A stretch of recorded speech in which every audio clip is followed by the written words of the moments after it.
अस्सलामुअलैकुम रहमतुल्लाहि वबरकातुहू। नाज़रीन गिरामी, अगर आप कुर्बानी का जानवर खरीदने जा रहे हैं तो कुर्बानी के जानवर में कौन सा ऐब नहीं होना चाहिए और अगर कितना ऐब हो तो कुर्बानी जायज़ होगा और कितना ऐब ना हो तो कुर्बानी जायज़ नहीं होगा।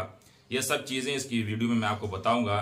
पूरी वीडियो देखिएगा, थोड़ी लंबी हो सकती है कि लेकिन देखिएगा इंशाअल्लाह तमाम के तमाम आज़ा के अयूब और कितने होने चाहिए, कितने नहीं होने चाहिए, कितने पे जायज़ है, कितने पे नाजायज़ है, सब बताऊंगा। सबसे पहले आइए बात करते हैं कि पाँव, कि अगर जानवर का पाँव टूटा हुआ हो यानी जानवर लंगड़ा हो तो लंगड़ा अगर ऐसा है कि वो अपने पाँव जमीन पर बिल्कुल नहीं रखता है तो ऐसे कुर्बानी जायज़ नहीं है, यानी ऐसे जानवर की कुर्बानी करना सही नहीं होगा।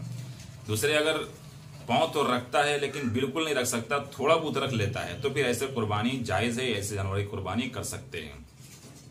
और दूसरा मसला यह है कि जानवर के पाँव ही कट गए हों तो फिर ऐसे जानवर की कुर्बानी भी दुरुस्त नहीं है। अब बात करते हैं कि जानवर का दांत टूटा हो तो क्या कर सकते हैं। तो देखिए, जानवर का दांत अगर इतना टूटा हुआ है कि वो चारा नहीं खा सकता है तो फिर ऐसे जानवर की कुर्बानी दुरुस्त नहीं है। लेकिन अगर दांत टूटा है फिर भी वो चारा खा लेता है, इतना दांत टूटा है, तो फिर ऐसे जानवर की कुर्बानी दुरुस्त हो जाएगी। अब बात करते हैं कान कटे जानवर की या पैदाइशी तौर पर कान ना हो। जिस जानवर के पैदाइशी तौर पर एक कान या दोनों कान ना हो या कान का तिहाई हिस्सा से ज्यादा कटा हुआ हो तो फिर ऐसे जानवर की कुर्बानी दुरुस्त नहीं है। लेकिन हाँ, अगर तिहाई हिस्से से कम अगर कान कटा हुआ है जानवर का तो फिर ऐसे जानवर की कुर्बानी दुरुस्त है।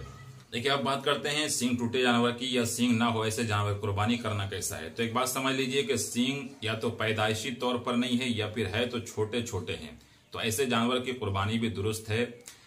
और दूसरा मसला ये है कि सींग जो है टूट गया है, तो अब देखा जाएगा कि टूटा है तो टूटा कितना है, यानी अक्सर हिस्सा सींग का टूटा हुआ है लेकिन गूदे तक नहीं गया है, यानी दिमाग तक टूटा हुआ नहीं है, जड़ से टूटा हुआ नहीं है, तो ऐसे जानवर की भी कुर्बानी दुरुस्त है। लेकिन अगर सींग ऐसा टूटा है कि उसका असर जो है गूदा तक चला गया है, यानी सींग का अक्सर हिस्सा टूट गया है, यानी पूरा का पूरा टूट गया और उसका असर जो है गूदे तक चला गया है, तो फिर ऐसे जानवर की कुर्बानी दुरुस्त नहीं है। तो ये सींग टूटे जानवर की कुर्बानी का मसला है।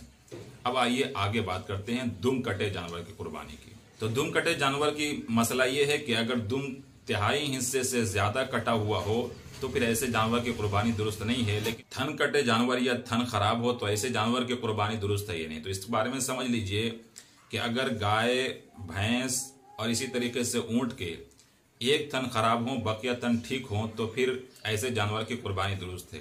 लेकिन अगर गाय, भैंस और ऊंट के दो थन खराब हों तो फिर ऐसे जानवर की कुर्बानी दुरुस्त नहीं है। और बकरी वगैरह में अगर एक थन भी खराब है तो फिर ऐसे जानवर की कुर्बानी दुरुस्त नहीं है।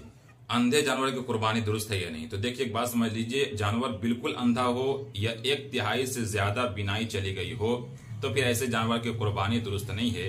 लेकिन अगर एक तिहाई से कम बिनाई गई है यानी कुछ दिखता है तो फिर ऐसे जानवर की कुर्बानी दुरुस्त है।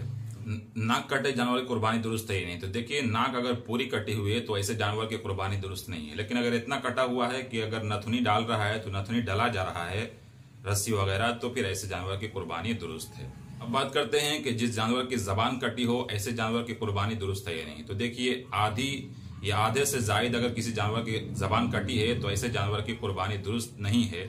लेकिन अगर आधी से कम जबान कटी हुई है तो ऐसे जानवर की कुर्बानी दुरुस्त है। बात करते हैं कि हमला जानवर की कुर्बानी दुरुस्त है या नहीं। तो बात हमारे यहाँ बड़ा मसला होता है कि कहते हैं बाज लोग कि हमला जानवर की कुर्बानी दुरुस्त नहीं है, यानी प्रेग्नेंट जानवर की कुर्बानी दुरुस्त नहीं है। तो ये बात गलत है, बल्कि हमला जानवर की कुर्बानी भी दुरुस्त है।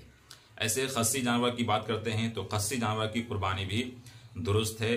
अब बात करते हैं कि जानवर बहुत ज्यादा दुबला पतला हो तो ऐसे जानवर की कुर्बानी दुरुस्त है या नहीं। तो देखिए एक बात समझ लीजिए कि अगर जानवर इतना पतला दुबला है, हड्डी है कि उसका गूदा बाकी ही नहीं रह गया है तो फिर ऐसे जानवर की कुर्बानी दुरुस्त नहीं है।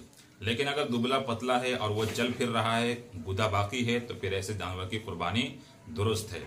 तो ये बहुत सारे मसाइल हैं, इन तमाम अयूब को देखें, उसके बाद जानवर खरीदें और समझ लें कि कौन से अयूब कितने पाए जाएंगे तो फिर वो जानवर कुर्बानी करना सही होगा और कितने ऐब की वजह से कुर्बानी करना सही नहीं होगा। बात को समझिए, दूसरों तक शेयर कीजिए। अस्सलामु अलैकुम रहमतुल्लाहि।